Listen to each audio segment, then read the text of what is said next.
we're glad you were able to join us. We'll be presenting lots of information about the programs and the department and the environment. And we welcome all and any questions. So please do feel free to raise your hand or add a question to the chat message. So without further ado, I'll kick it off to Vera to begin the presentation. Thank you.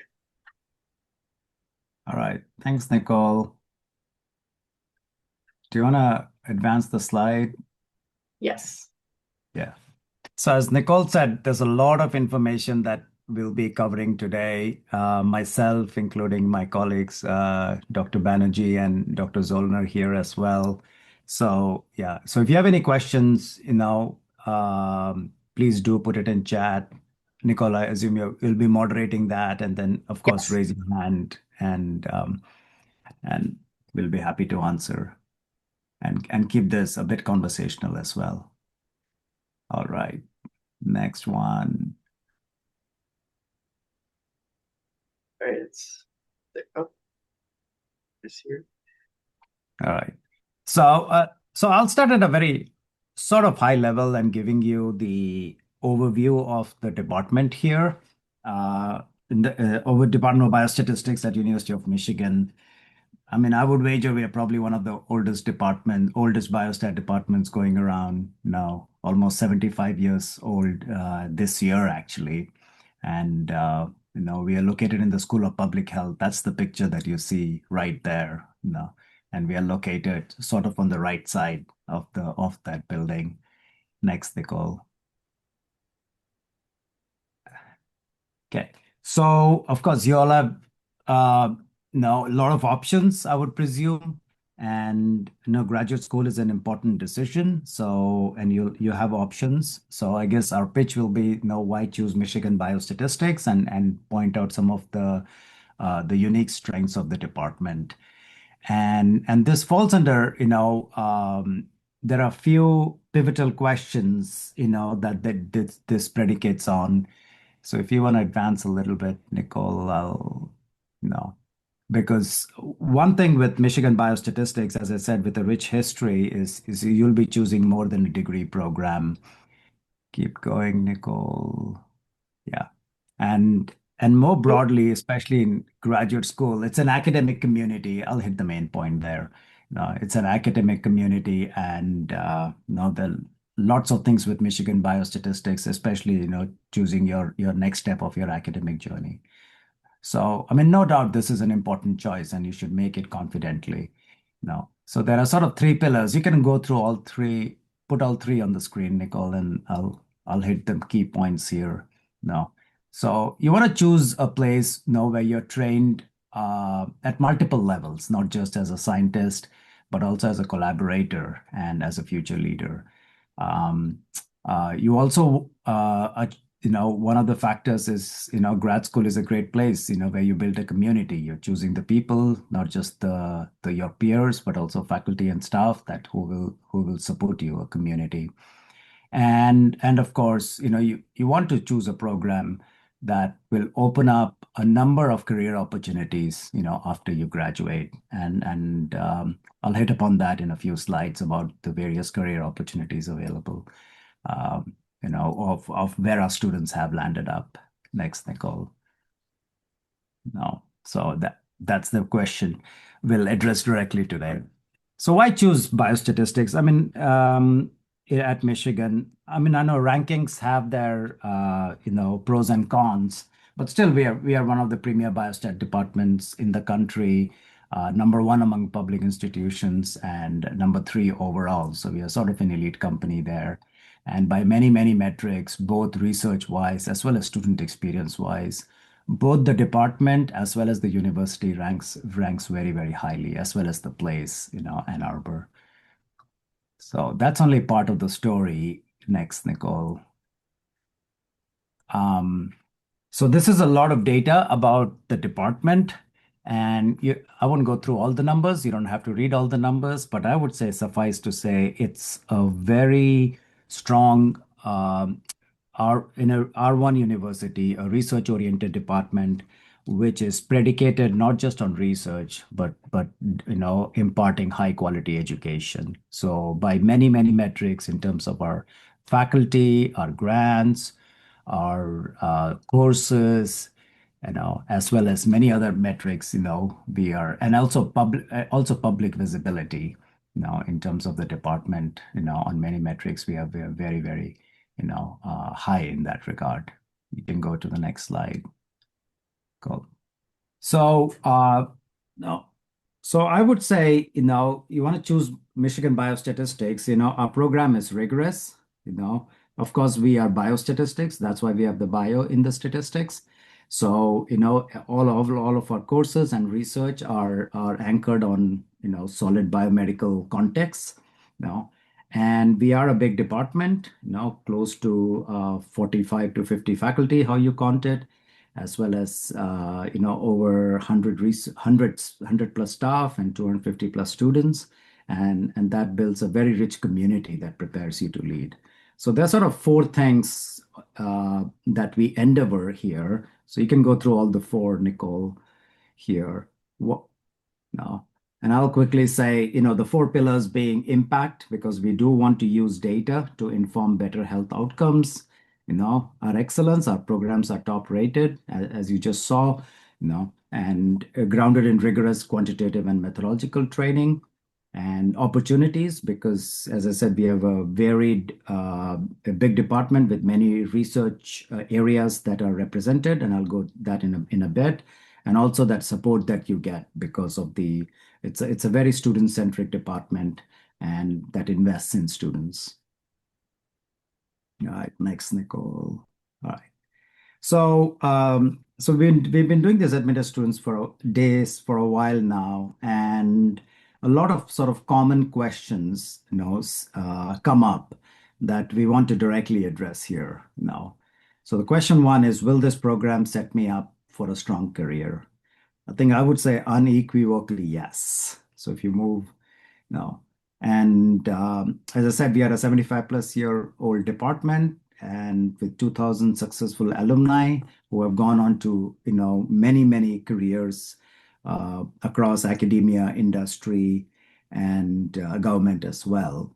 And it's based on a curriculum that's very future facing and constantly evolving, so that it prepares you for the best available career that resonates with you. Now, so the next question is, will I find faculty and research that fit me? And as I said, there is a wide variety of faculty breadth of research expertise, and you will see in a few slides what those are. And what that does is it just not just seeps through the faculty research and the engagements they are in, it seeps through our research and percolates down to students in terms of dissertations as well as courses. Now, will I be supported here? No, there are a lots and lots of resources. We have, a very robust departmental system that includes not just computing support, peer mentoring, academic advising. Each of the students will be, paired up with an individual faculty advisor, and beyond the academic realm, it's a department where there's a lot of, outside the classroom, there's a lot of social opportunities to connect. And that's just in the department. The department sits in a school of public health, which sits in a bigger university. So lots and lots of resources to, for supporting you, in many aspects. Now, so one question we do get asked is the rigor worth it? Our program is a rigorous program, and that's what we are sort of known for. But here we are pairing the rigor with mentorship, both from faculty and peers, and set you up for success, not just in your coursework, but also in your career. Next. Can I see myself in this community? I know, as I said, we have a diverse representation of students here who engage in many different ways. So students have multiple channels to, belong and grow, and also opportunities to connect with, like-minded or whatever resonates with you. The one question we keep getting asked is, what about funding and value? No. So, one thing is, as our career outcomes has shown, a Michigan degree is an invaluable resource in itself, not just in terms of career outcomes, but just the student experience that you will have here in your time here, either as a master's or as a PhD student. No. And students, from our program, they develop a quantitative skill set that's high demand, and there are many opportunities that have across campus in case you don't have funding to explore those opportunities across the campus. Right. Next slide, Nicole. Right. So we'll dig a little deeper, and we'll go through a little bit of a little fast here to keep the time. So as I said, we have students represented from all around the world, pretty much every continent. We're just missing Australia, I saw. So we have to work on that. Next slide, Nicole. As I said, we have a large faculty, 43 core faculty, along with many joint faculty as well as adjunct faculty across both internal to Michigan, but also external. Let's go next, Nicole. Um, so what do the faculty, what is the faculty research here and teaching, predicated on? It's basically to put it in a short um, to summarize it concisely, we bring biostatistical design and analysis expertise. And as I said, it's all anchored in health related issues. And as you see, there are many research areas that are represented here, all the way from foundational biostatistics to modern machine learning and AI. So here are departments are what I would call, core strengths of the department. And as I said, many areas from big data to causal inference to data integration. And the key is, how do we development of methods is one aspect, but how does that drive many aspects of science, leading from, discovery, impact, innovation, influencing policy, increasing knowledge, science, and diversity. And this all sort of turns into a loop. If you go to the next slide, no, no, and how that informs the research and these loops. So here's a large, smattering of all the research areas as well as applied areas that our faculty work on. And as you can see, being a size we are, pretty much every areas I would wager is represented in some shape or form in our department. Now, all right, next slide. I won't go through this video. Yeah, but I do want to hit upon one aspect that is sort of, very much on our radars and of course in everybody's mind. How does AI play into biostatistical research and training? So this is something that we've been working on, vigorously over I want to say last 2, 3 years, ever since the emergence of AI and its tools and the technologies have come through. So, and the way we look at it is AI needs biostatistics. We've been doing the foundational aspects of AI, like neural networks, and nonlinear modeling, predictive modeling already for many decades. It's just that it's shaped it a little bit differently now. So, and looking at opportunities, how to deploy them, across health research. So, and because, biostatistics has a different way of thinking in terms of, brings a complementary way of thinking in terms of design and other data aspects. So it's important that they both, complement each other. So particularly from a student's perspective, as I said, many faculty are working on core AI methods, not just in clinical research, but also discovery research, such as genomics and imaging, and also digital health applications. And recently, we have started incorporating AI in a lot of our offerings in the department, not just in terms of workshops and seminars and short courses, but also developing courses. So we have at least 2 to 3 new courses which are centered on AI, which will be, available to you coming from this coming academic year from this fall. And the other thing is, our University of Michigan, has already, a little bit ahead of the game here, and there's a lot of AI initiatives going across campus that we also leverage, for our students. All right, next, Nicole. Right. So I want to say, as I said, we are a sort of a premier department in a premier school of public health in a premier university. So how does the department situate itself across the campus? And here you can see we're just not linked up with, the other units in the School of Public Health. You'll see that on the right-hand side, from environmental health to epidemiology to health behavior, all the way to nutritional sciences, but also many of the major research centers that are there. And a couple of points to hit here is that because we are in such an established department, we have a lot of faculty that engage across these centers and research units and other departments, both internally within Michigan, but also outside, and are on the leadership and of some of these centers. That what that does is it naturally seeps through, in terms of exposure to students in some form. All right, next, Nicole. No.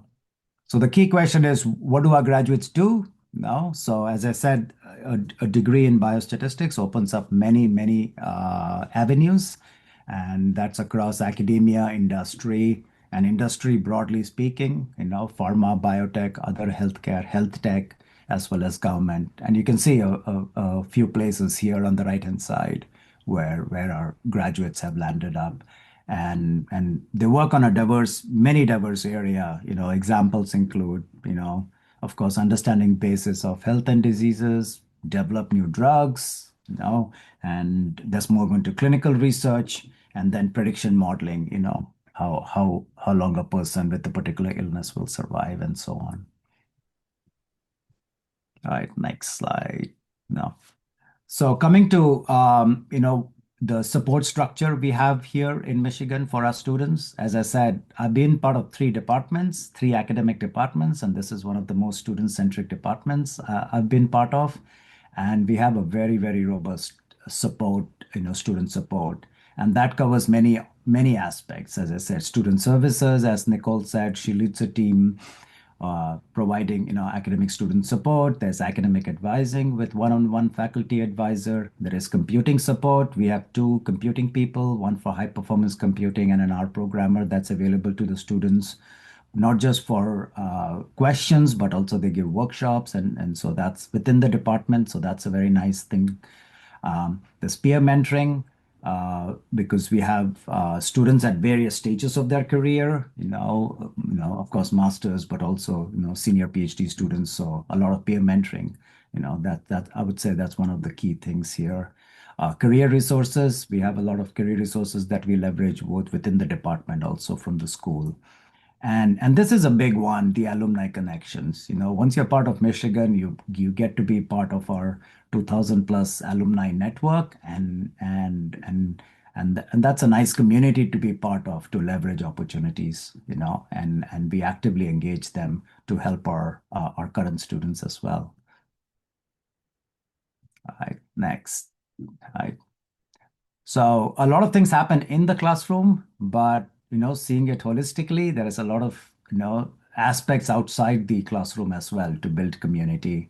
So here you see a few of the events. We have a winter celebration, we have a fall picnic, and the couple of events that are very popular with our students is ice skating, and we rent out a theater in downtown Ann Arbor where we have a movie night, where it's actually the movies are chosen by a popular vote. This year it was the F1 movie, and we have other geeky celebrations too, like Halloween and Pi Day.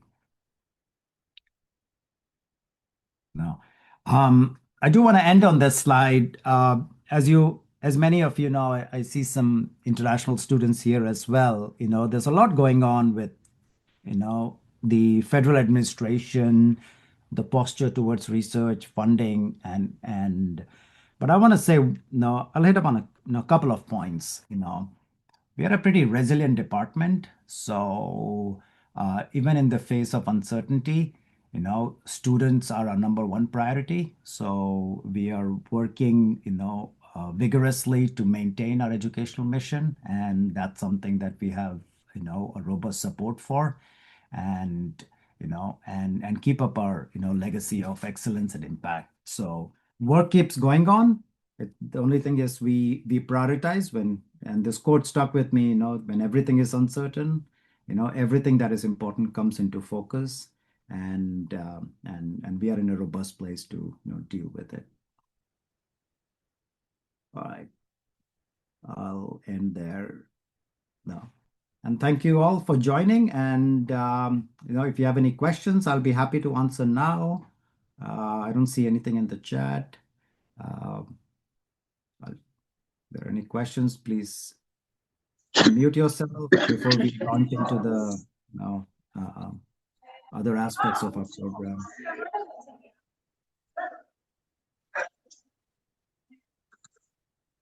Hello. Yeah, Abdul.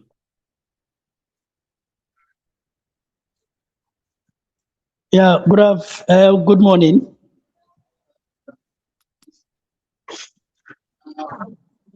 Yeah, I can hear you. Yeah, go ahead. Oh, okay. Thank you so much for this an eye-opener orientation. Yeah, my name is Abdegani, a prospective MS student in health data science.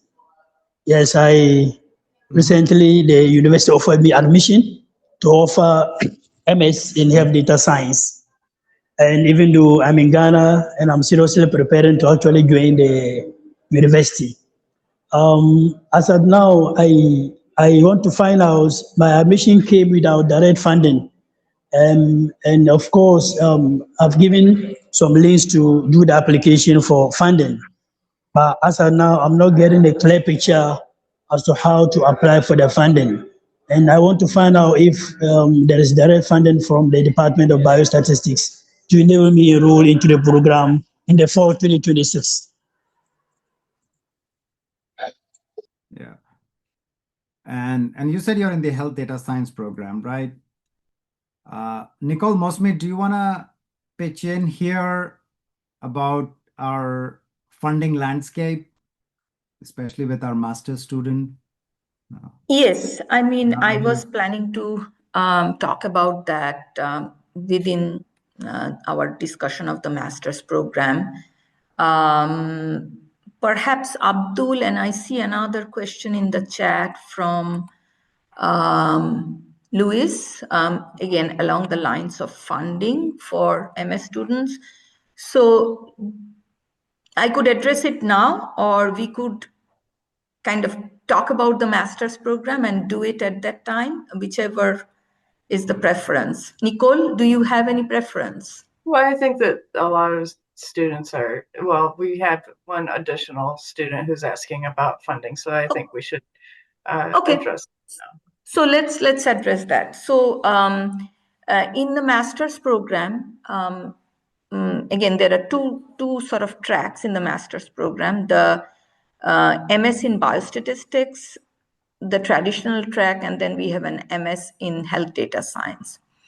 So within these programs, there are these are the sort of opportunities for funding. For domestic students, in the master's program, we do offer what are called tuition awards. And these tuition awards are at different levels depending on your residency status. If it's an in-state student who is applying, then we do consider them for full tuition funding. And if it's out-of-state students, then there are opportunities for half tuition award or quarter tuition award. Now, unfortunately, the tuition awards are only available for domestic students or permanent residents in the United States. For international students, we do not have a direct mechanism of funding in the master's program. However, there are many opportunities on campus and we have had students very successfully compete for those opportunities and secure funding that way. So we have centers within the university. We have the medical school, the nursing school, departments of psychology.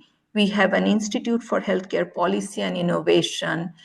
These are all centers and institutes that offer funding either in the form of temporary student or research assistants or internships.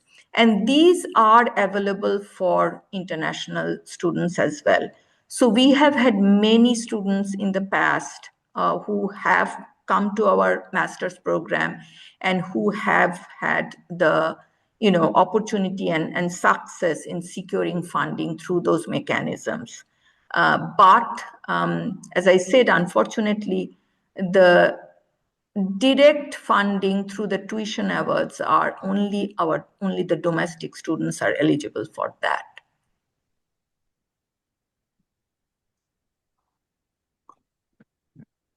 Thanks, Mosmi. There was another question here from Asma about career outcomes as I see it. No. Graduate school does not necessarily translate to a job. How many of your graduates go to jobs that are related to biostatistics instead of having to pivot to a different field due to lack of opportunities? What does the job market look like? No. I think as of last year, we had a very good career outcome. Now, I think it was, do you have a percentage, Nicole, or do you have any data on We that? are still gathering data for last year. I can say that for 2024, because we're still contacting students and getting responses for 2025, but 2024 there were 94% were employed or going on to a higher degree from the master's. So yes, we have really excellent placement records, and we'll be updating the 2025 soon. Right now, I think we've heard from about 70%, but we don't have the data to publish yet.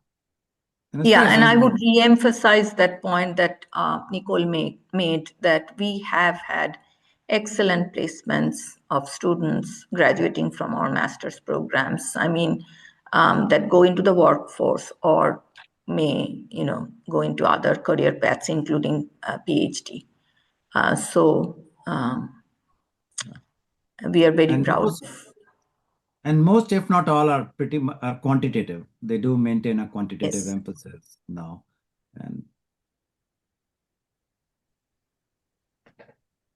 And what proportion of our students graduate?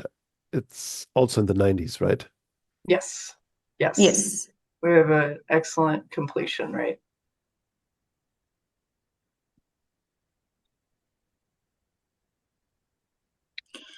Is your cost of attendance 90,000 per year? Could students apply for additional scholarships after admission? The answer to the first question, yes, approximately. Maybe more like 80, Nicole. I get but state rate, I think, is around 30 something. Yeah. And the answer to the second question, yes, certainly. And as I was mentioning, that on campus there are opportunities through various centers and institutes and departments that offer funding through either like short-term research positions, internships, and our students have been very successful in securing these scholarships.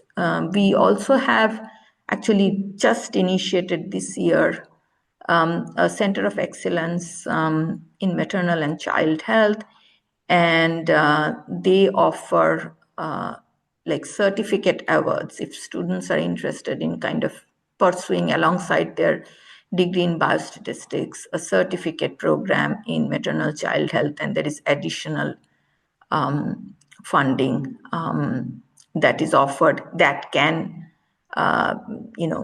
be offered after admission. It comes along with the admission to the biostat program, but that's so there are several options and opportunities.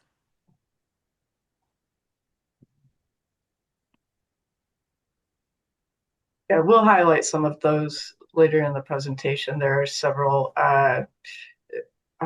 funding resource links that we've provided, and you should have received an email with some information attached to it about funding opportunities elsewhere on campus. Any funding that we have that we're able to offer, we've already made offers to several students, but is a limited source. So I would encourage everyone to apply for GSI positions on campus and other opportunities that are listed. Keep an eye on the campus employment site. There are opportunities. Our students are the more industrious ones that come here and contact faculty and other departments about some research positions are more likely to find something. So I hope you'll take a look at the different funding resource sites and exhaust all your options. Yeah, I know of students who have arrived here on campus and before the beginning of the fall semester have gotten like last minute GSI positions or short-term research positions. So yeah, that does happen. Should we move on and complete the information session, and we can take more questions after that, Nicole? Yes, that sounds like a good plan. And so coming up next are Dr. Banerjee and Dr. Zollner. And I will turn it over to them. Sure. Okay, so first, welcome everyone. I'm Moushumi Banerjee. I have been in Michigan Biostat for 22 plus years. So as you can sort of guess from there, I'm very happy and proud to be a part of Michigan Biostatistics. We have students here that come from various disciplines. We have the more traditional quantitative disciplines, statistics, mathematics, biostatistics, applied math. But we have folks coming with undergraduate majors in biology, health sciences, ecology, psych. So we have a very, very diverse group in terms of backgrounds. Next slide, please, Nicole. And the other track I was talking about, we have the health data science program. And again, we see the same sort of pattern in our applicants for the health data science program, the traditional quantitative disciplines, but we also have a large body of students applying to us from data science, economics, financial math, biotech, informatics, information sciences, and so on. So, like just to give you kind of an idea that the landscape of sort of and the diversity of students that we get in both our traditional biostatistics as well as the health data science programs. Next. So let's talk about the MS programs. So in terms of curriculum, it's 48 credit hours spanned over 4 semesters with 36 or more credit hours of biostatistics, 3 hours of epidemiology and 1 hour of public health. And then there are courses in biostat, computational methods, big data. Students typically take a minor in public health or epidemiology or genetics. As Veera mentioned, that our program really thrives on sort of the professionalism, team membership, a very collegial, collaborative environment. So that's what kind of the Michigan Biostatistics offers you, along with didactic training, also opportunity to kind of develop the interactive, collaborative, and professional skills that help you to succeed, kind of in your future work. Next. So there are two MS programs, the MS in Biostatistics and the MS in Health Data Science. The MS in Biostatistics is our more traditional track, and typically, the sort of kind of like the pathway to working as biostatisticians in a typical workforce, or kind of going to pursue a PhD in biostatistics. And then we also have the health data science track, which is more focused on the computational aspects of health data. And we are training for health data scientists, again, to work sort of in kind of overlapping fields.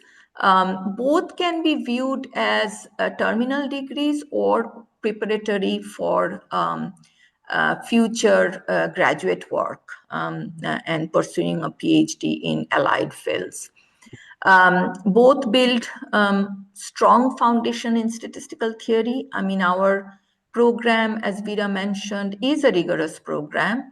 There are many core and elective courses, and offers you a rich and a kind of a very healthy blend of foundational and theoretical biostatistics, as well as biostatistics, health data science as an applied science. And so from that respect, there is a lot of overlap, and both programs are considered to be very, very highly respectable and, kind of top ranked in the country.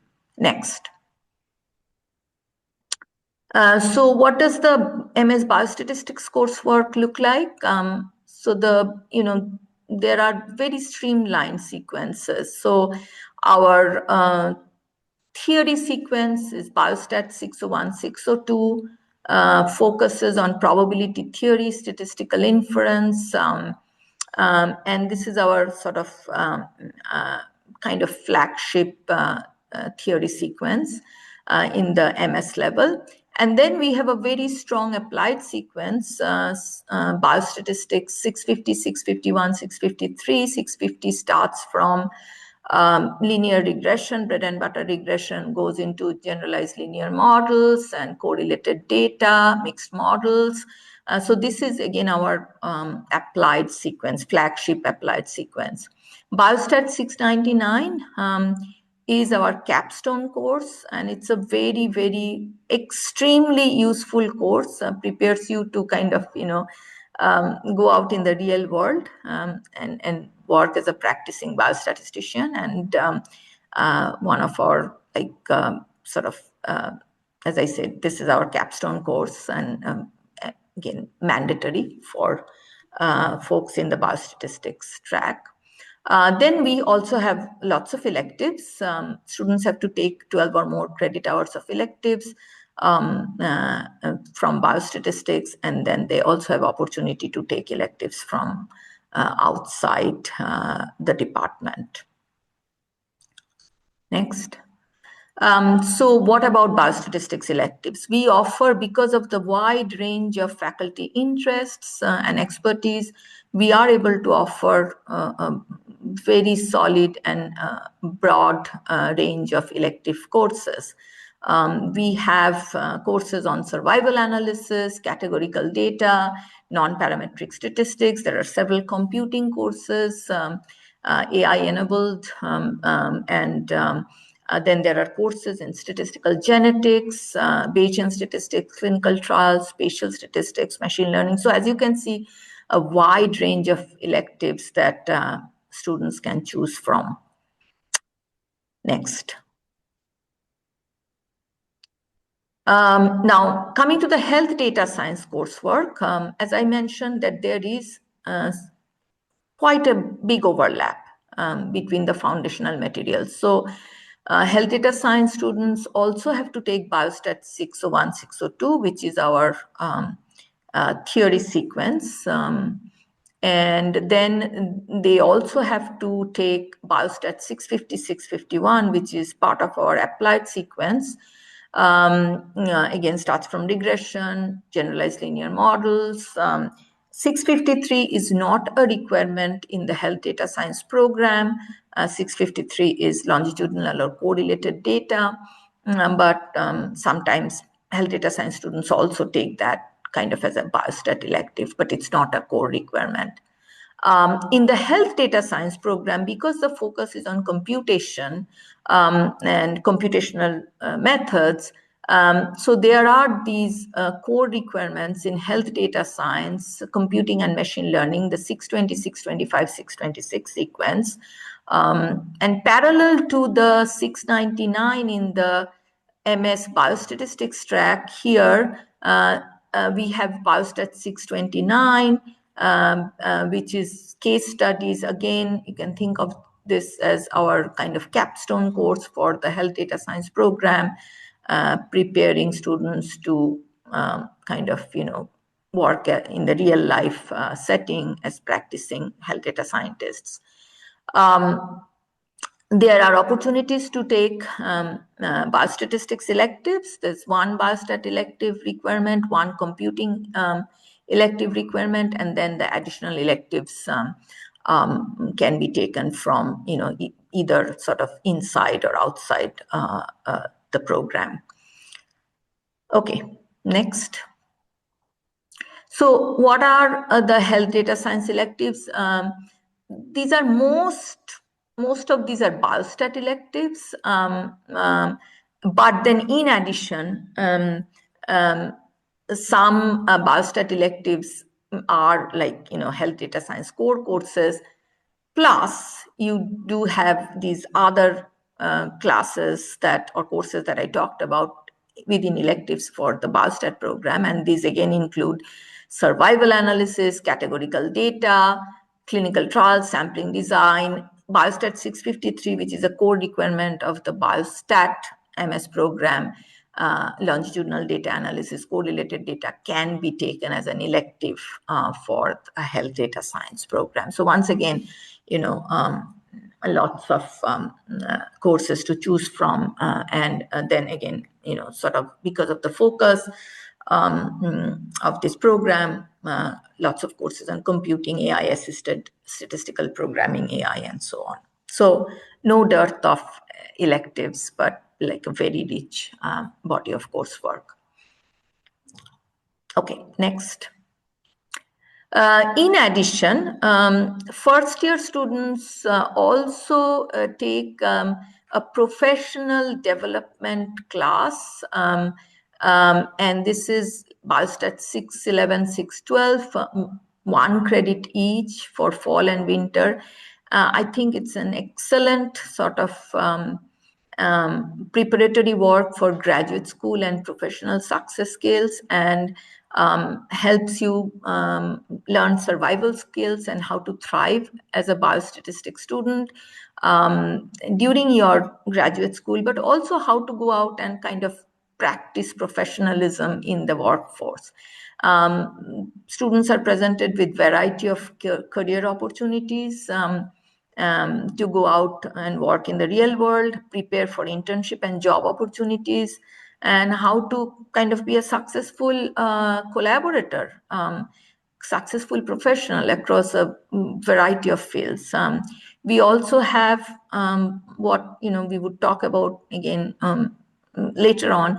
We also have opportunities where faculty come and sort of talk about sort of how to be an effective collaborator, how to sort of write your first paper, and then we like kind of training in technical writing. And then we have alumni panel from industry, from government, who come and talk about their experiences, their perspectives, what were the useful things during their training here at Michigan Biostatistics, and what are employers looking for, and all that kind of stuff.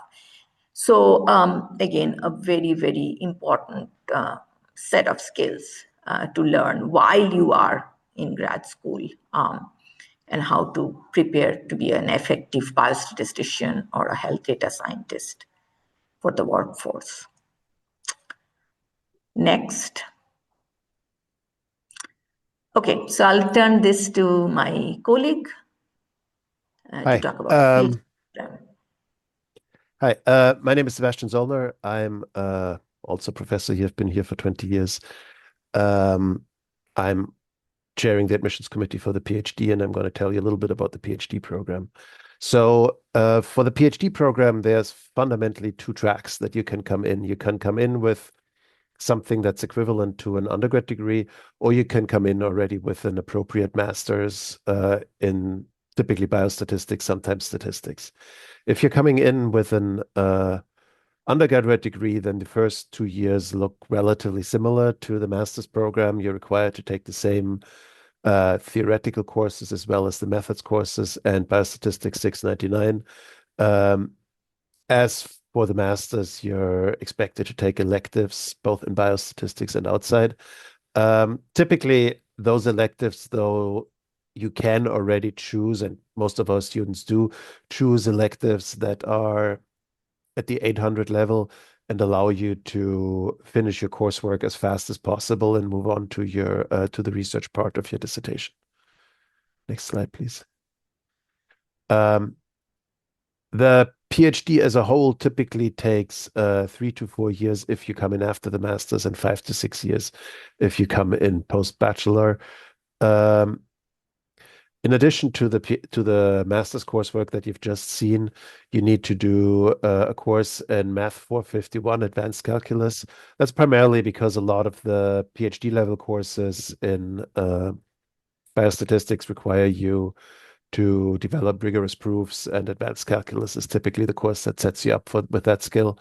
So the additional required courses are Biostatistics 801 and 802, which are theoretically advanced courses of 601 and 602, as well as 680, which covers stochastic processes and a set of biostatistics electives.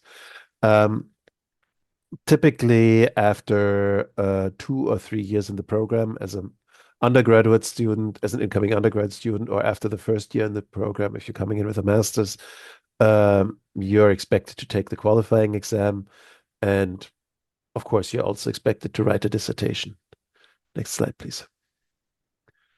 An important aspect of graduate work is candidacy. In our department, you advance to candidacy if you've done all your required coursework and have formed a dissertation committee. The qualifying exam is for our department a exam with the goal to encourage you to synthesize knowledge across domains in biostatistics. It is a 6-hour exam that is held in May. So for our existing students, it's coming up very soon. That covers 6 questions. The subject matter is covered. The courses 601, 602, 650, and 651. So it's both theory and practice. And as I said, the questions will typically cover material across these courses, because you're expected to be able to synthesize. It is very helpful to have taken 699 at this point, because in 699 also you have the opportunity to do cross-course thinking. Yeah, you have 2 attempts on the qualifying exam, and it has been a really long time since somebody did not manage to pass, at least on the second attempt. Next slide, please. So a requirement for, and this now applies both to the master's and to the PhD program, particularly probably to the master's. Since you were admitted to the program, we have checked that you have taken Calculus 3, linear algebra, and a course in statistics. Though these courses are, and that's really important to realize, not hoops for you to jump through to get into our program, but they are really foundational knowledge in order to be successful in our program.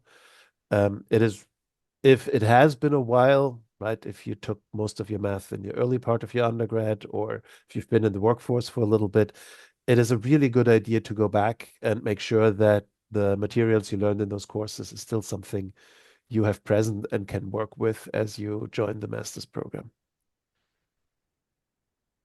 Next slide, please. Okay. I've, I is this so congratulations for being admitted. An important part of, so in the past we had many students who have expressed that while they have taken the courses, they were not as certain what exactly do they needed to know, and often were struggling a little bit at the beginning of classwork to both catch up on knowledge that had gone a little bit dormant as well as the new material that was coming in. Because of that, we have developed this BioStart program, which is a self-assessment program that allows you to evaluate what you know, if you know what you should know, and if you don't, helps you develop or redevelop that knowledge. Next slide, please. So it basically consists of two steps. The first is a self-assessment test, where you go on the website for this and ask a couple of test questions and get a score back that tells you either I'm fine or I could do a little bit of work on that. If you're in the second case, this will unlock refresher modules in calculus, linear algebra, probability, and basic statistics, which will give you exactly the opportunity to catch up on subjects that you have that, as I said, might have gone dormant. Those are both practice problems so that you can work more on the things you have forgotten, but also recommended readings. While it might be tempting to focus on the recommended readings, you probably all know that really the only way that you learn math is by doing practice problems until they are relatively easy to you. Next slide, please. So here you can see what one of these practice problems would look like. You get to go through the definition of a derivative, the definition of polynomials of an exponential function. All of these, I promise you, are things you will need very, very quickly when you come into the program.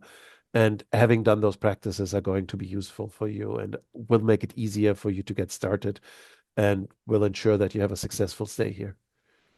Next slide, please. Similarly, here you have a derivative that you have a question. This one is differentiating x times e to the power of x. And you have two ways of answering that question. Once, if you just look at the question and say, oh, yeah, I know what that is, you can put in the answer. You can also, if it's still a little bit shaky, you can first take a hint, which will point out to you what the basic principle is that you should apply here. If you find yourself using the hint every time, that means you probably want to go back and study the material a little bit more. And then you both have the question to just check the answer or to get a full detailed solution about how you get to this answer. Next question, please. Next slide, please. Right here, you see the answer. As you know, the answer for this differentiation is just e to the x times x plus 1. And in the full solution on the next slide, you can see how the partial differentiation works, and the product rule applies and gets you to this solution.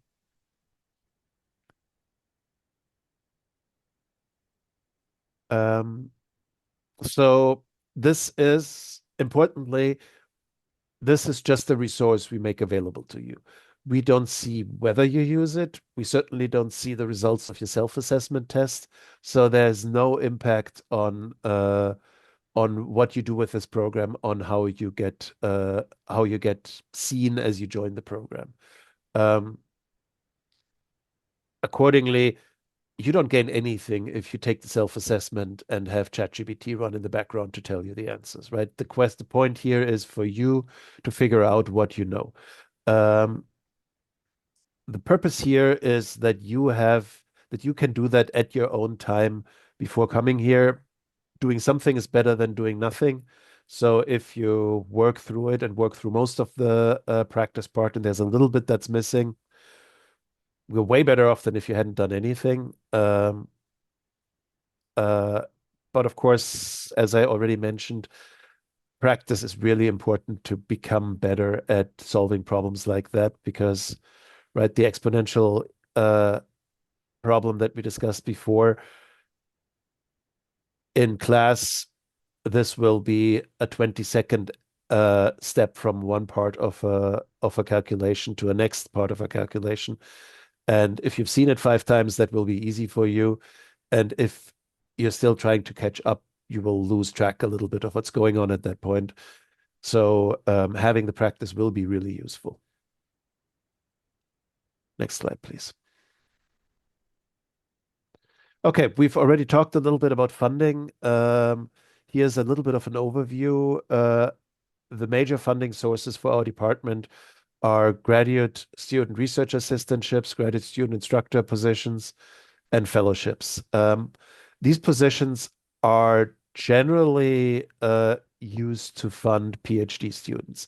It can happen once in a while that a master student gets funded in our department through one of these 3 sources, but it is quite rare. For master students, we have, as Musumi already pointed out, tuition awards, which cover between 100 and 25% of tuition. Those are unfortunately only available to domestic students. Next slide, please. There are funding opportunities within the department. There are, as I already mentioned, once in a while there's a GSRA or GSI position open for a master student. Much more common is temporary hourly positions. You're learning skills that are, among other things, very useful to our own research, and we're often quite excited to fund students, for example, for 10 hours a week to help us with our research. Particularly in the summer, it is quite common that master students get funded and help faculty in the department on their research project. It is also quite common. Yeah. Sorry. No, Sebastian, I'm happy to take the funding part for the master student if you want me to, and then you can jump in from the PhD part again.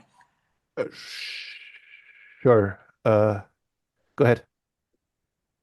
Yeah, because I wanted to mention particularly for the, as Sebastian mentioned, that the GSI, GSRA funds are typically for PhD students. So if you at this point are feeling that, well, there are,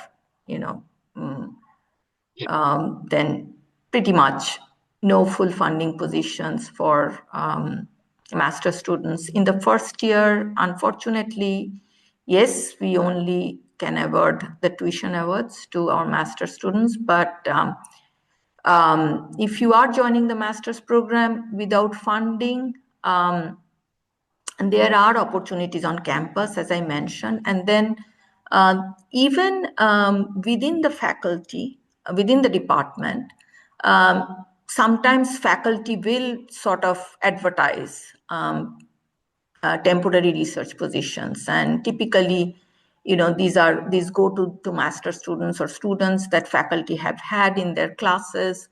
And these hourly positions, there are, sort of many opportunities to work on a broad range of research projects. Hourly wage doesn't come with tuition, but it offers an opportunity for useful learning, and along that sort of pay for your work through an hourly pay mechanism. Next slide. I think we are still in the master's funding. Yes. So what would be our advice to you? So apply for as many GSI, GSRA positions inside and outside the department as possible. As I mentioned, and as Nicole mentioned, that we have had students like, industrial students who came to campus and actually found GSI positions or temp RA positions before the beginning of the fall semester. Again, I'm not saying that, there are plenty of those, but we have had students who have been able to secure funding even before the first semester. But when you are coming here without funding, in the master's program, you should be prepared for funding for 4 semesters. So there are many additional resources for searching for funding and support, and I would strongly encourage you to look through these different resources. This is also something part of your letter, that admissions letter that goes out, correct, Nicole? Providing these links with the student funding library. There's the funding through financial aid office at the University of Michigan, and then the SPH also has a funding and financial aid hub. And finally, the campus job postings, really useful resources that help you to kind of establish connections, links with different departments, centers, and institutes on campus. And as I had mentioned before, that you kind of have to sort of work, try to reach out, explore, and our students, master students, have had, I would say, high success in securing these type of positions, because people are always looking for research assistants who can kind of do the quantitative analysis stuff. So you guys will be in high demand. Next slide. Most MS students do not work directly with faculty on research projects via the GSRA positions that Sebastian was talking about. But we still have ample opportunities for our master students to get valuable experience. So I'm going to talk about first the StatCom. So it's a completely student-led organization, and they are doing wonderful work where you are essentially applying statistical knowledge to solve real-world problems for nonprofit organizations. This is a pro bono sort of initiative, student-led, student-run, highly impactful work, and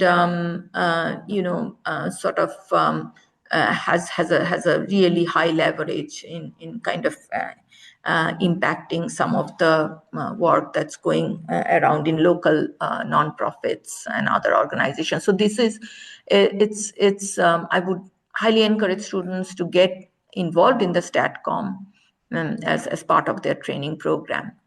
Biostat 610, which is an independent research reading course. So if there's an area that you would like to pursue, then this is an option to sort of sign up as an independent reading course with a faculty member, and another opportunity for doing more directed research reading. Of course, we talked about our capstone courses, 699 in the MS Biostatistics track and 629 in the MS HDS track, and both these courses offer excellent opportunities, project-based classes,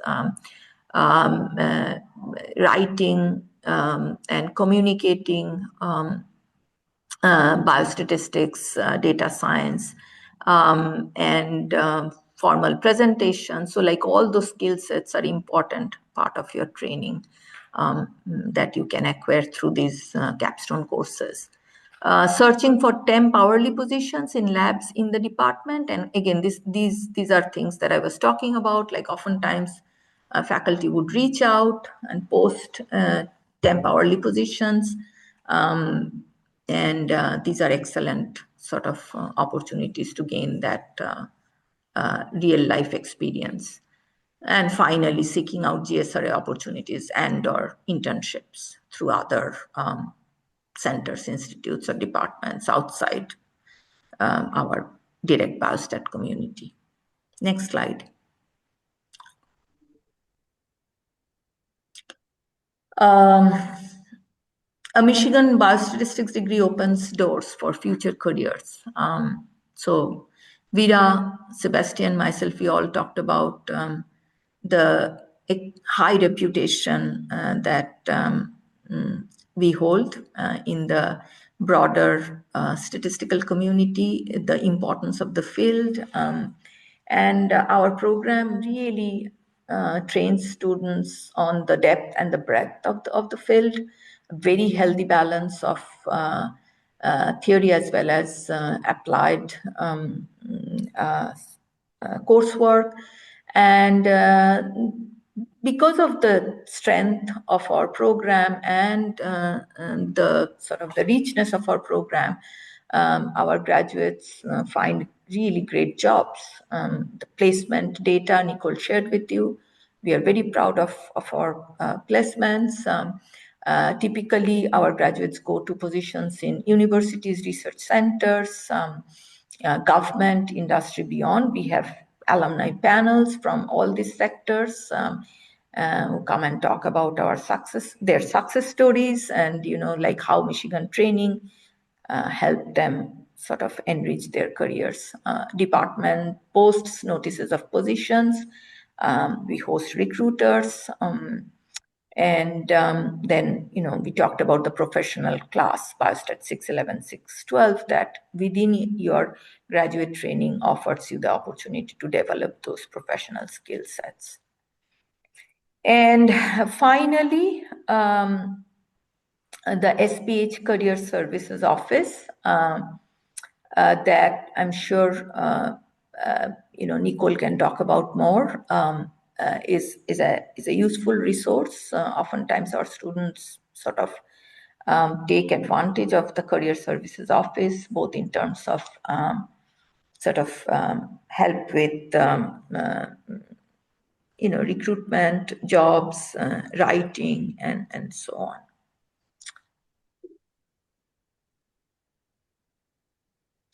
Okay, I'm going to pass this now to Sebastian. Okay, so while many of you might be thinking about the master's as your terminal degree that you're going for, it is often also approached as a stepping stone to the PhD. As you have already seen, our Masters of Science curriculum is very, very similar to our PhD curriculum. And so the Masters of Science provides a very good starting point to a PhD. Every year when we recruit new PhD students, we more than half of them come out of our own master's program. Similarly, but of course, it doesn't mean that just because you do well in our master's program, we will automatically admit you to a PhD program. The total number of admissions to the PhD program depend on available funds, those GSRA positions that I described earlier. They change every year depending on how much money we're getting from the federal government and from other sources.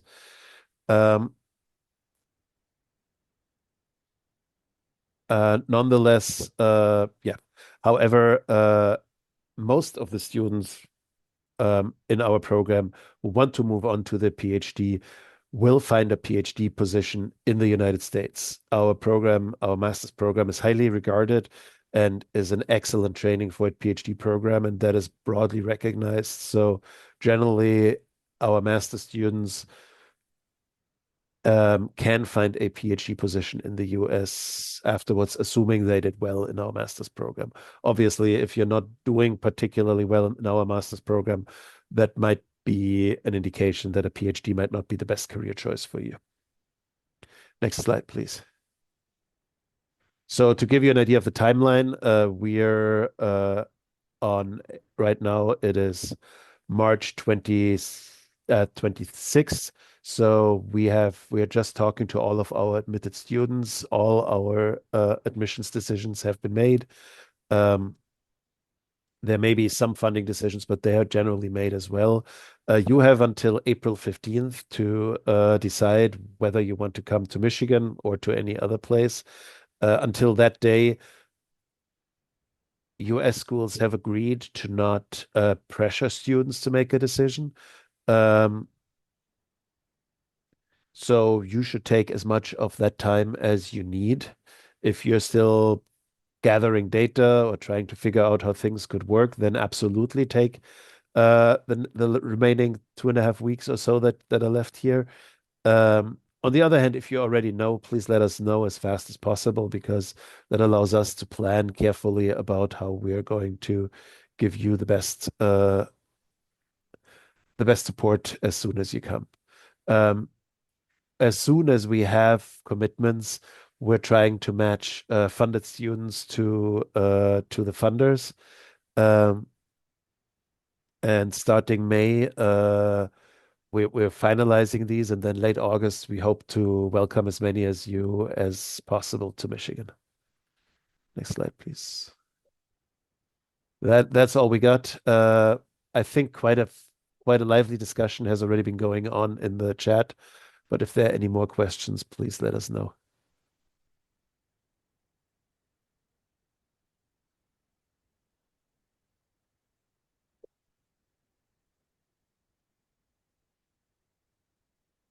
Yeah, I'm not hearing anything. And like you said, we've been answering questions in the chat. So maybe we should move on to the student experience. I know we're running behind a little bit here, so. All right. Just Hello, everyone. Welcome. So my name is Jonathan Taw. This is my 4th year here in the department as a student. I started in the master's program and finished that in 2024. And now I am a PhD candidate here.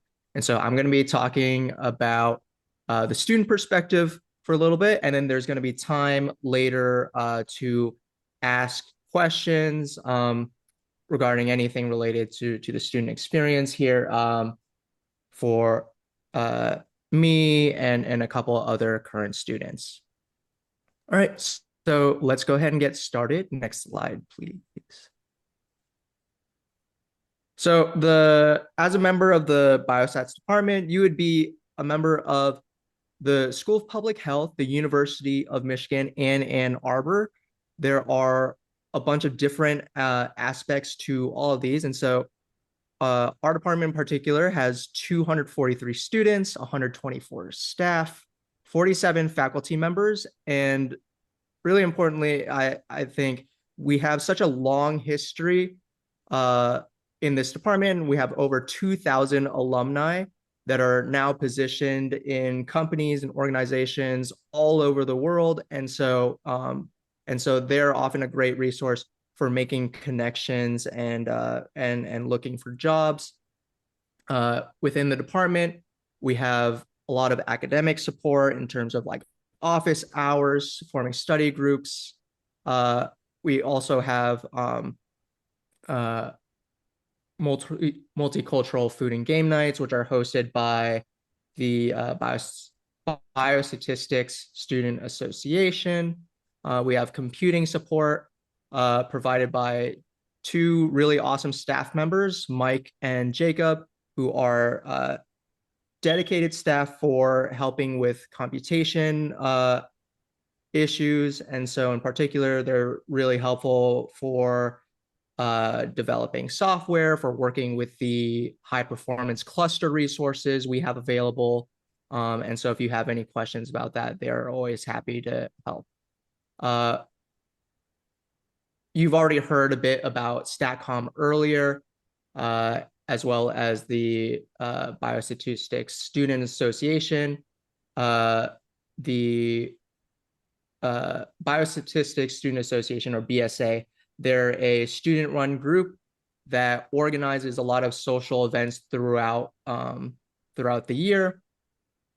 We also have several departments several committees in our department.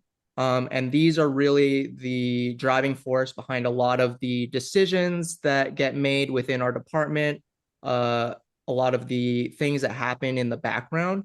And so I think this is a really great way for students to be involved in really guiding the decision making and contributing within our department.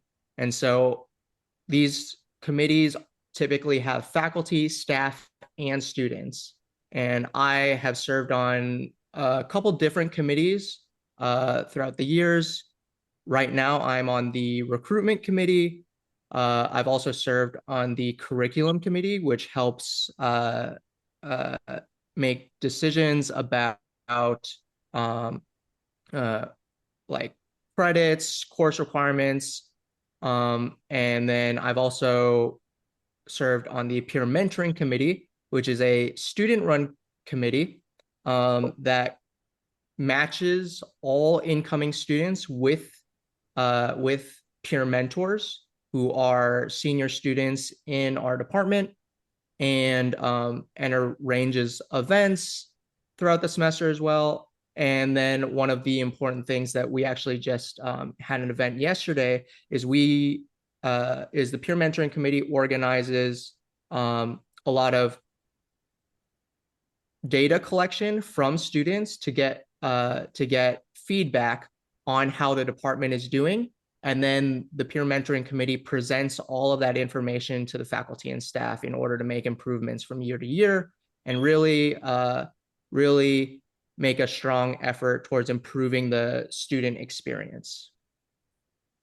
And then we also have seminars every single week, multiple seminars where faculty are coming in from all over, not just UMich, but we get exposure to all different kinds of research within biostatistics. And we also have a graduate student working group where students do the presentations. I think they do one presentation a month. And so it's a really great opportunity for our students to practice giving research talks themselves. Oftentimes they'll use it as a way to get feedback before they go and do a presentation at like a conference or something like that. Right. Yeah, that was a lot. If you have any questions about any of these things, you can ask more about them later. Let's move on to the next slide.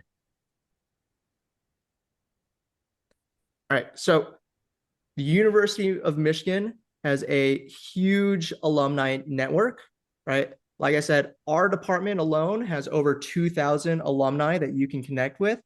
And then UMich is a really renowned school all over the world. We are the #3 top public school, and we're also the #20 national university just overall. We are an R1 doctoral university, and in 2024, we were 4th ranked in terms of U.S. university research expenditures. And then lastly, we have the city is super into UMich sports. Not even the city. I've met people throughout the state of Michigan who are really into UMich sports, and admission is free for a lot of the sporting events, although you still have to buy tickets to see football, basketball, and hockey. Our department also has students who attend tailgates before football games. And so, right, there is a little bit of something for everybody to get involved in. All right, next slide.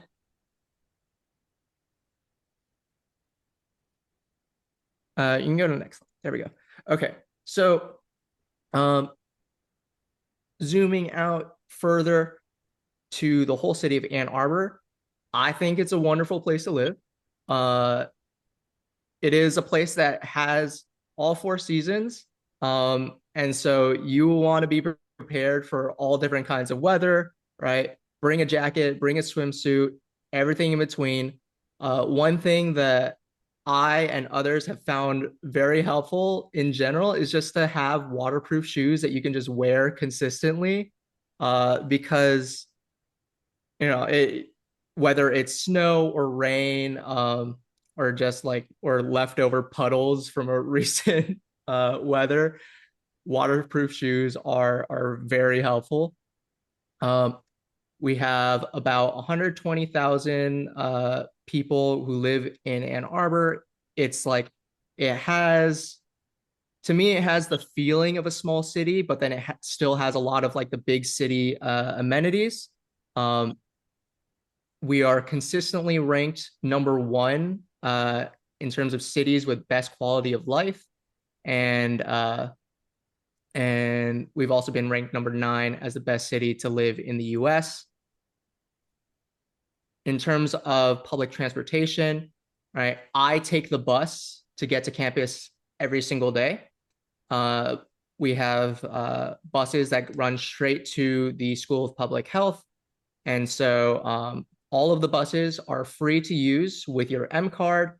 We also have a bunch of bike lanes. I know people who commute on bike, on scooter. I know people who walk. I know people who take the bus. And so it's a very walkable city, or it's a very walkable place where you don't necessarily need a car. You can also get to Detroit in a 40-minute drive or a 60-minute bus ride. And there's also an airport that is really close by. It's just a 30-minute drive. It's in between Ann Arbor and Detroit. And there's also a bus that will go from our bus station in Ann Arbor to the airport, and that's called the Michigan Flyer.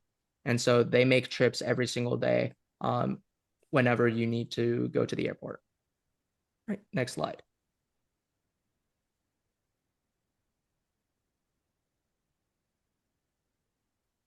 All right, so in terms of housing, we have several different options that you can consider, right? There are 2 graduate student dorms on campus.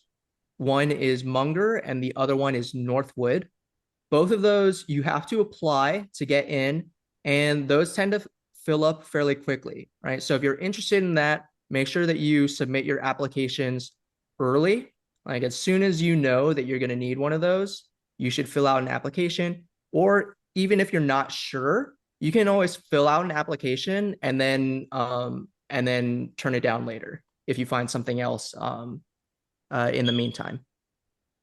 You can also check out the UMich website Beyond the DAG.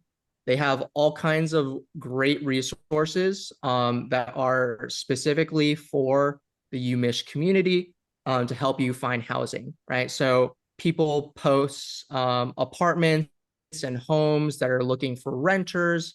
And then there's also a kind of like dating type-esque app on there for helping students find roommates. And so one of the nice things there is every person who is on that is somebody who is officially affiliated with the university. So mostly other students who are looking for housing in Ann Arbor. Some of the places you might look, or some of the neighborhoods around here are Carytown and Westside. And then Ypsilanti is a city that is to our southeast. I myself live in the Ypsilanti direction. and I take the bus. It's about 3 miles every day, and it's awesome. All right, next slide.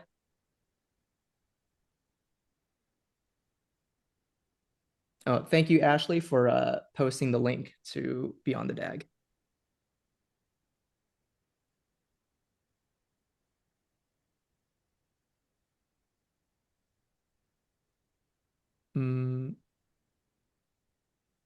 Okay, there. All right. So we're about coming to the end. I see a couple questions in the chat. We can talk about those during the Q&A, which is about to start in a moment. These are on the screen right now. Several of the events that we host in the biostats department. I can see the movie night at the Michigan State Theater. I can see there's a picture from our cornhole tournaments against the epidemiology department, which I think we have won 3 years in a row. So go us. We have a biostatistics ice skating outing once a year. We have picnics, presentations. I think there's a picture from our dumpling making event or that we have around the Lunar New Year every year. And so yeah, there's a lot of things that we do throughout the year in our department that provide opportunities for students, faculty, and staff to socialize and build connections with each other. And yeah, I think it's a really great department. I hope that you will consider us. And with that, we can start the questions. Let's see. Tom, Yale, do you want to introduce yourselves before we get started with those? Yeah, sure. Hi everyone. My name is Tom. I'm a second year PhD student. I actually share the same office with Jonathan, and we're great friends. Hey everyone, my name is Yale and currently a first year master's student in the program. Okay, so I see there are a couple questions in the chat.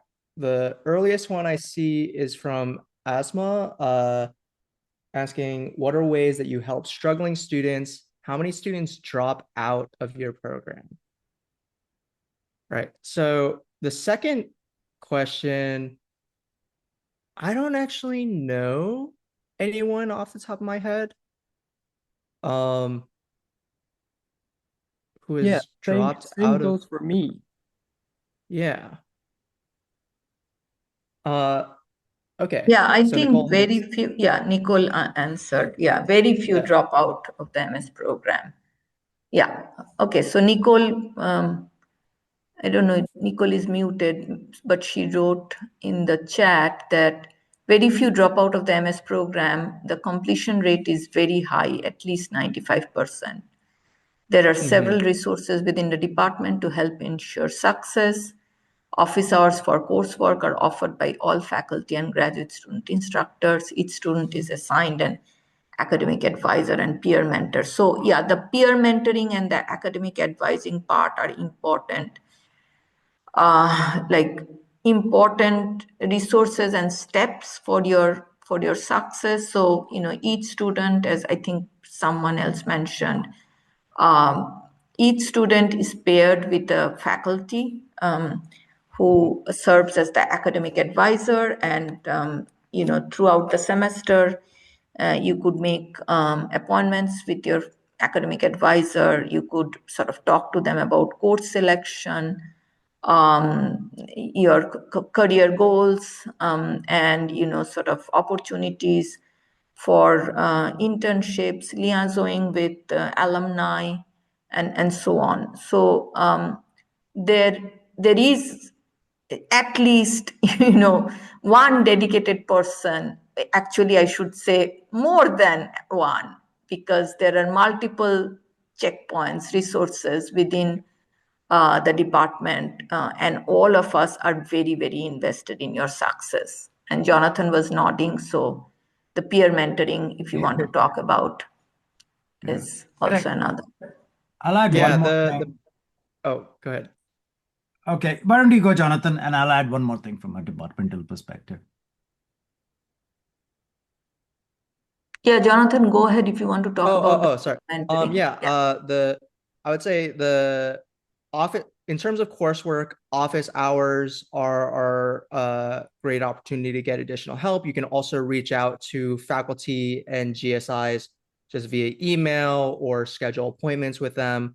And then we also have every student will be assigned a peer mentor, and so we find that they will often really help ease the transition, helping people figure out how the department works and get used to things, figuring out different processes within a department, and then there's also the academic advisor, who is a faculty advisor who you can reach out to and talk with about questions. And Yeah. I just want to add one more thing, directly addressing Asma's question about, struggling students. I think the department is committed to success, each and every one of the students. And the other thing that the department does is we have annual reviews of all our students. And this is where the faculty get together along with Nicole, and we have time set aside every May to go through, the students. And if anyone, if there are any sort of things that emerge, we try to help our best. So, to make sure nobody is falling through the cracks. So, so we try to have your back as much as possible and provide you the resources. No. So there's an ample check at a departmental level too. So. All right. The next question in chat is, do most students have cars? Tom, Yale? I don't have a car. I live in Munger, and it's a 20 minutes walk from SPH, and most of my classes are in SPH. I live off campus and I haven't found a need of cars yet. I think you need to plan your groceries carefully on weekends because the bus runs once every 15 minutes on weekdays and once every 30 minutes on weekends. But if you look up the schedule ahead, you're good. I would say that Ann Arbor is a very commuter-friendly city. I did my undergrad in St. Paul, Minnesota, which was also very commuter-friendly, and I feel extremely fortunate for that. Yeah, I have something to Yeah, add. Oh, go ahead. Oh, sorry. Yeah. If you like Trader Joe's, and it's really convenient to go to Trader Joe's directly from SPH, you can take the number 4 bus. Yeah, I own a car and I hardly use it here. As I said before, I take the bus every day to get to campus. So yeah, and I would say, there are a lot of students here who do not have cars or who don't use them on a regular basis. I think the best or the best use of a car I have around here is like, if I want to drive outside of the city. But even to go to Detroit, there's a bus to do that, or to go to the airport, there's a bus to do that as well. All right. The next question was, is there anyone who gets GSI or GSRA in your MS year? If so, when did you apply and how does the process go on? Should you send a cold email to course organizers? So I can take that, and then I think this was a question for students, maybe for ELA. Did you want to comment? Otherwise, I can take that question. Yeah, probably you can take that question first. Okay. So as we mentioned, GSI or GSRA support in the MS program is very rare, and especially for, I can tell you, last 2 years, we did not offer any GSI or GSRA support to incoming MS students. In the past, I would say about 3 years back, we did have very limited GSI, GSRA slots, but we did offer 1 or 2. But the last 2 years, the number is 0 for the MS program. Then the second and third part of your question. So there is no sort of special time or special application that you have to do to be considered for GSI, GSRA funding in the MS. It's the same mechanism, the same sort of process, the same timeline. It's not that there is something additional you have to do to be eligible for GSI, GSRA funding. It's simply that the reality is that in the MS, we don't have GSI, GSRA funding. All we have are the tuition awards for our domestic students. And then for our international students, as we talked about the various mechanisms, those are still in place. But the unfortunate fact is that the GSI, GSRA awards are essentially for PhD students. Should you send a cold email to course organizer? So for incoming students in the MS program, and also like for our PhD, I mean, our admissions is sort of coordinated through a central committee. So a PhD admissions committee and a master's admissions committee. And the committee is deliberates on the admission and the funding decisions. So it's not that you can write to an individual faculty and an individual faculty can offer you funding. Funding decisions are coordinated through a central committee. Once you are admitted and you are offered funding, and I'm talking about this irrespective of whether it's master's or PhD, then the department will, like, you will get sort of a survey from the department asking you, oh, what would you like to sort of be engaged in? What is your preference, GSI or GSRA, in case you are awarded a GSI or GSRA funding? And then who are some of the faculty that you would like to work with? So then the match happens. But till that step, till you arrive at that step, I mean, everything, as I said, is coordinated from the central admissions committee. So sending a cold email, sort of, I mean, it's a great thing once you get here to kind of connect with faculty, try to know their research, and then, try to get a sense of, sort of the research landscape and opportunities. But for first year incoming students, that process doesn't help in terms of the securing funding. I'm gonna, oh, go ahead, Nicole. Sorry, I would just add that so I help with the processing of the funding matching and funding offers. So I would just add that cold calls for other departments might be useful.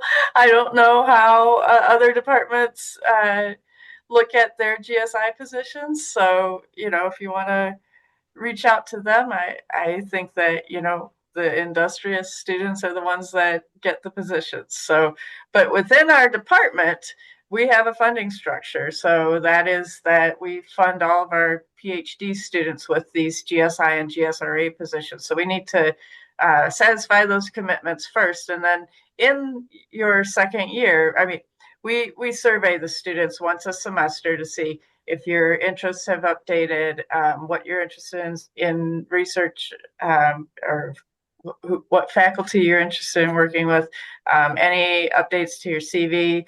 You can send those with the funding preference form. So we keep a student file updated. And then if there are additional positions, then we have an updated file to send to faculty.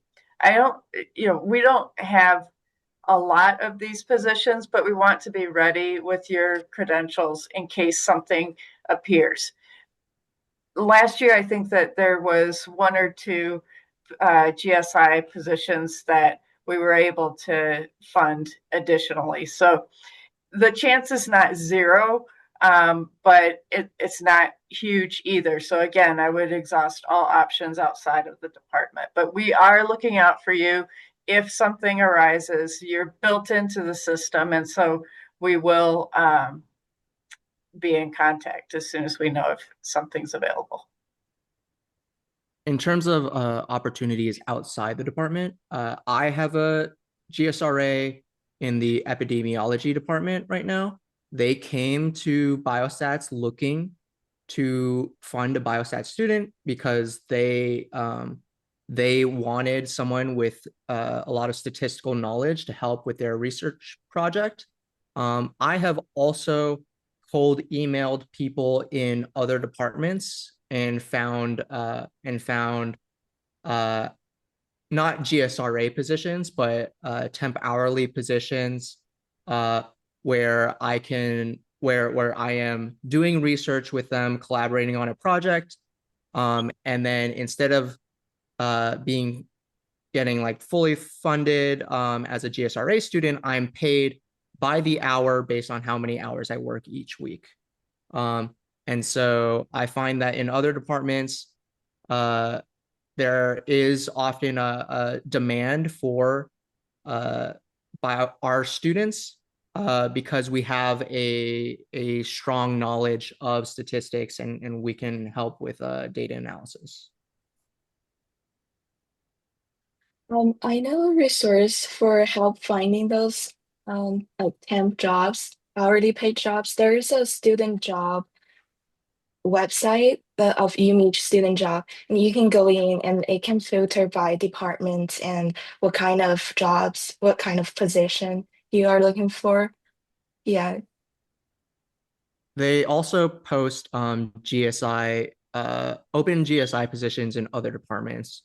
So I know we in our I think this year we have one student who is a GSI in the psychology department, and I've known someone who in my cohort who when she first came here, she was a GSI in the chemistry department. So yeah, so there are definitely opportunities that you can pursue outside of the department as well, but you would have to take the extra steps to look for those and apply for those yourselves. Yeah, and I'm going to add to that last comment. So psychology department historically has recruited our students for GSI positions. Another is the School of Nursing, because they offer like kind of basic statistics sequences. So they have also hired our students as GSIs.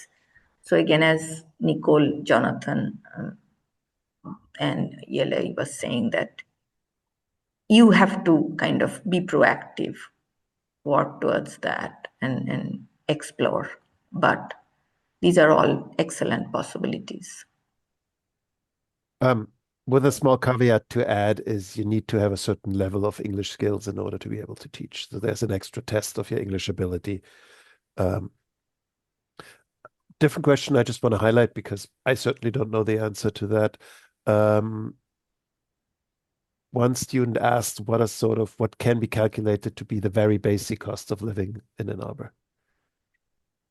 There is a cost of living resource, I think, it's either on the International Center's website or the registrar's office, but I'm not able to search for that right now. But I know it exists. But I think it would also be useful to know what the students just think. What are sort of basic costs of great. living? Yes, you're right. Sorry. Yeah, I could Students? give mine. Yeah, the housing rate for Munger per month is 12.54, and then the international student insurance is about 200 per month. And then if you cook if you cook at home, it's probably like $60 per week for all the groceries. Yeah, those are the expenses other from the tuition I pay. So if one would say 2000, then there's a little bit of money for fun stuff too.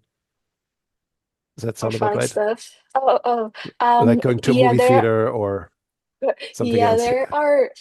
I go to those like fitness classes that are on campus. The school James offers it. They are like really a nice offer, like $30, and you can go to a bunch of classes in a day, in a week. There are almost like 10 or yeah, t around 10 classes per day, and there are like more than 10 types of different fitness classes. Yeah, I'd say I have similar expenses to what Yale was saying. Yeah, I think like uh 2000 to like or like mid 2000s for me a month between like uh when I think rent was about like 1400 a month, and then utilities, and then also insurance and stuff like that. So yeah, I think that is about the same for me. And yeah, speaking about like cheap opportunities to do cool stuff, I do taekwondo every single week with the UMich Taekwondo Club. Um, and so, normally like that kind of class would cost a lot of money outside of UMich, but then as a UMich student, you have opportunities to participate in a lot of stuff for very cheap. So in adding on that, I know the School of Kidney something. They offer Tech. swimming, tennis, yeah, different kinds of sports classes, and they're cheaper than outside as well. Yeah, we also have a question for the incoming cohorts. That can fluctuate widely from year to year. This year, I think we're targeting 70. Remember that correctly? Around that. Yeah. So that is sort of our goal. Um, it's pretty unlikely that it's going to be much more than that.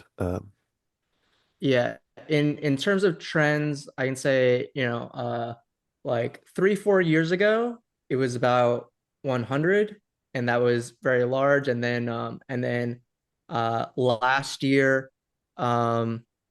last year it shrank quite a bit. And then this year I think we're aiming for like a middle ground between where we were last year and where we were a couple of years ago. Well Yeah. said. And I can address the trends of struggling students. I think the one thing that folks weren't prepared for was the level of math content required for some of our courses. And that's precisely the reason that when Sebastian talked about Biostat, that was precisely the reason that we started Biostat, so that there is some level of training or resources available to get into the program. So I think that would be that's at least what I've heard is that it is just a higher level of math and much more deeper math with our courses in graduate school. And but we have been reactive to that in a sense to have that biostat. So that's a nice resource, and it's got positive feedback so far. I've heard one of our colleagues, faculty colleagues, developed that, and it's very well thought out.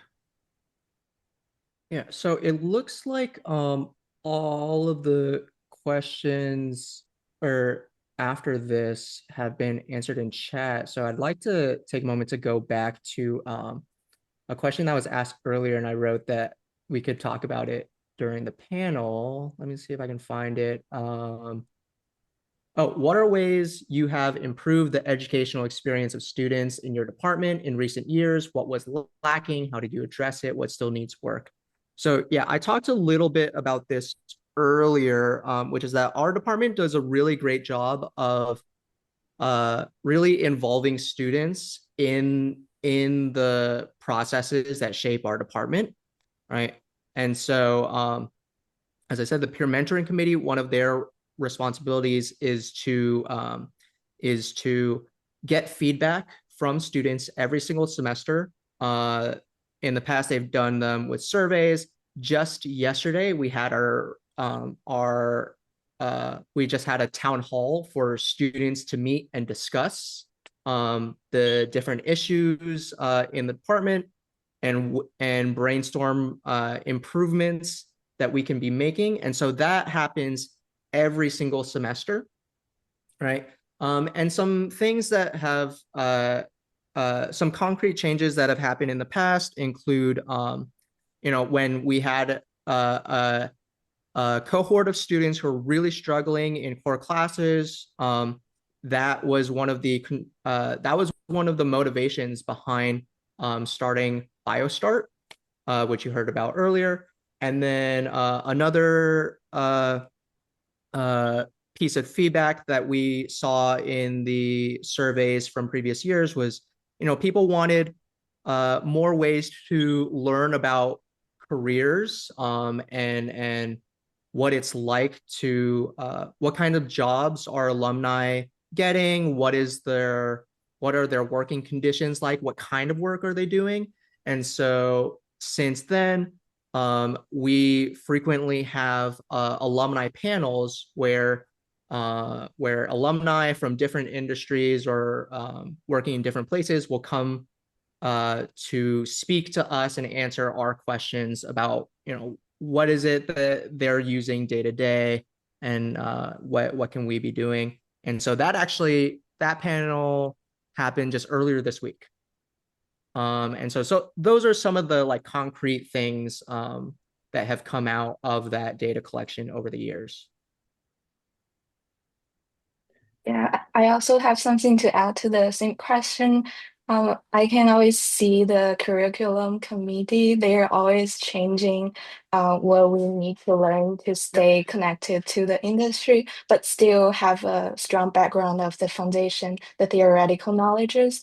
And I recently see one of our class, 615, it has changed name to it's like AI assisted like coding kind of that, because like current days we know that industries they use AI a lot in their coding, and we don't want to stay away from the AIs, but we still want to know how to correctly use AI, how to understand how those large language models they work behind what we can see right now. I think this is really important that we offer this kind of class so we can understand these language tools better to decide if we trust them or not. And then we go on to use those tools to help us. We've also had 2 workshops in the past semester specifically dedicated to AI tools and how we can incorporate those into our work in general. And I found those to be just super enlightening. It has changed the way I do a lot of stuff. Yeah. We are also introducing a new course in deep learning, although I think that's more of a second year course. You need a semester's prereq, but I think this also shows how we're evolving as a department. Yeah, Yeah. also answering. Go ahead. Okay, yeah, also answering the summer internship question, I know like if the people around me, if they said that they were looking for a job in the last semester, then they landed in internships in the summer. And yeah, also international students that I know, my friend, she also landed an offer in Boston this summer. So if you start early and if you use the career service resources, either in the SPH, the public health, they offer a lot of support on like mock interview and how you write your resume there's all kinds of workshops they offer, how to do an interview, and also our internal 611, those career kind of those courses are help your career prep, and it help you know what kind of industry you might be interested in going into. Yeah, so I think that is all the time that we have. Nicole, there is like a quick question about admissions deferral. You want to take that and then wrap I up? was just answering that. So, admissions deferral for admission itself is possible. However, Rackham has guidelines about what are acceptable reasons for the deferral. So you can see more about that on the Rackham website if you just search for deferral. We do typically approve those requests within the department. However, if a funding offer is made, it is not likely that that funding offer would be deferred with the admission offer. So funding depends on each year what we have, and so if you deferred your admission, you would be considered for funding again that next year. Okay.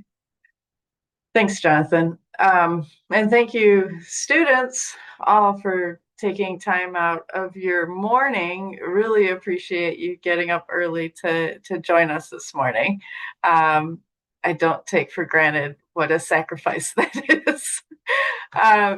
And thank you, Dr. Banerjee, who also likes to stay up late at night, and Dr. Zollner and Vera.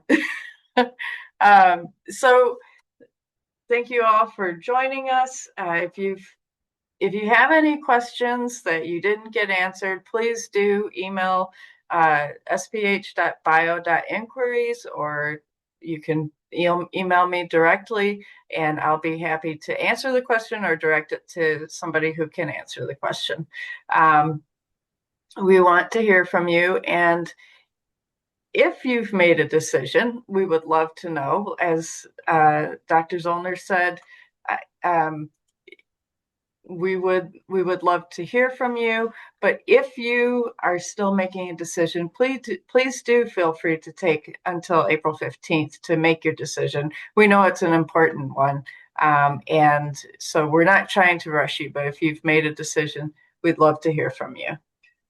And there's a QR code, I believe, that goes to the Rackham website. And so just to remind everybody of the timeline, we have the admission deadline, acceptance deadline is April 15th, and then funding preference forms for fully funded students will go out shortly after that. So again, please let me know if you have any questions, and please feel free to shoot us an email to let us know about your decision, or enter your decision directly into Wolverine Access. So thank you for your time. Hope to hear from you soon. Thank you all for joining. Thank you, Nicole. Thanks. And thank you to the students and everyone. Yeah. Yeah, to the students and everyone. Thank you. Indeed. Thank you. Take care.